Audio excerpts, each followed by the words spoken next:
سعادت حسن منٹو کے افسانوں میں موجود سماجی شعور بمائے اقتباسات۔ سعادت حسن منٹو اردو افسانے کا ایک اہم سرمایہ ہے۔ انہوں نے سماج پر اپنی قلم کے تیر چلائے ہیں۔ وہ کبھی حقیقت کو پیش کرتے ہوئے نہیں گھبرائے۔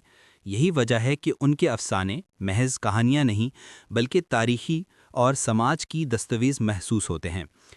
تقسیم ہند اور انسانیت کی بربادی۔ سعادت حسن منٹو نے اپنے افسانوں میں تقسیم ہند کی تباہ کاریوں کو بیان کیا ہے۔ وہ دکھاتے ہیں کہ سیاست کے فیصلے کس طرح لاکھوں زندگیوں کو اجاڑ گئے، جس کی عکاسی انہوں نے اپنے مشہور افسانے ٹوبا ٹک سنگھ میں کی ہے۔ بیچ سڑک پر ایک پاگل لیٹا تھا، نہ ادھر نہ ادھر، بس بیچ میں۔ یہ منظر صرف ایک پاگل کی حالت بیان نہیں کرتا بلکہ پورے برصغیر کے انسان کی بے یقینی اور بے بسی کا عکس ہے۔ حقیقت نگاری اور بے باکی۔ منٹو کی سب سے بڑی پہچان ان کے قلم سے نکلنے والا سچ ہے۔ وہ سماج کے بدنما پہلوؤں کو دکھانے سے کبھی نہیں گھبرائے۔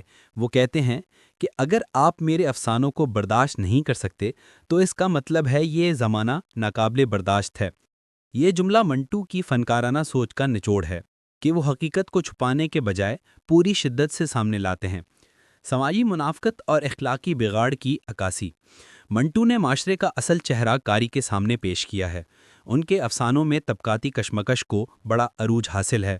انہوں نے اپنی تحریروں میں ہر طبقے کو کھول کھول کر بیان کیا ہے۔ اس بات کا منہ بولتا ثبوت ان کا افسانہ ٹھنڈا گوشت ہے۔ ایشر سنگھ نے آنکھیں بند کر لیں۔ وہ جانتا تھا کہ جو کچھ ہوا ہے اس کی سزا اس کے اپنے جسم نے دے دی تھی۔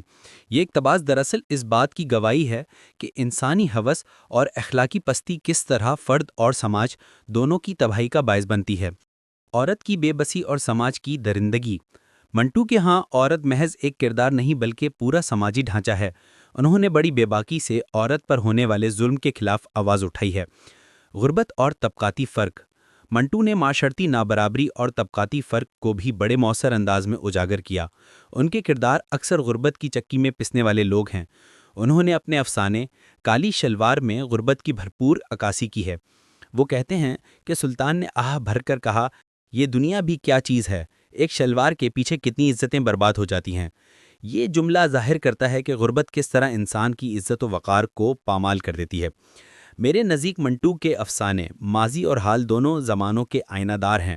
انہوں نے حقیقت کو حقیقت ہی کے روپ میں بیان کیا ہے۔ وہ نچلے طبقے کے مسیحا بن کر آئے۔ انہوں نے اپنے افسانوں میں طبقاتی کشمکش کی اینٹ سے اینٹ بجا دی۔